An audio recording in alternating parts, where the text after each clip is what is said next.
له غني څخه د صالح شخصي او عاجله غوښتنه دا چې څه غوښتنه ده دا ټول معلومات را سره په همدې ویډیو کې کتلی شئ.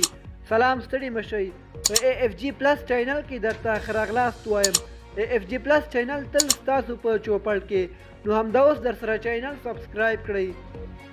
د پخواني ولسمشر محمد اشرف غني لومړی مرستیال امرالله صالح وایي ښاغلی غني باید د افغان سولې لپاره د امریکا له ځانګړي استازي زلمي خلیلزاد او نورو اړوند بهرنیو ډیپلوماتانو سره د سولې خبرو اړوند غږیز کلیپونه خپاره کړي.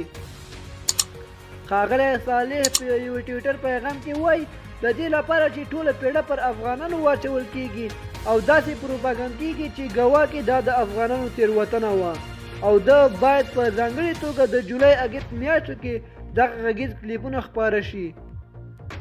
ښاغلی صالح زیاتوي دته معلومه ده چې دغه غږیز کلیپونه شته او ښاغلي غني ته یې په وینا کې وایي هیله لرم چې تاسو سره به وي، همدا یې وخت دی. د صالح دا څرګندونې وروسته له دې هغې ته مخته راځي چې د امریکا د بهرنیو چارو وزیر وویل ولسمشر غني ورسره منلې وه چې د طالبانو په مشرۍ یوې ګډې ادارې ته به واک سپاري، خو ناڅاپه له کابله ووت. دوستانو، زموږ د نن ورځې خبر تر همدې ځایه و. د نورو تازه خبرونو لپاره زموږ یوټیوب چینل در سره سبسکرایب کړئ. والسلام.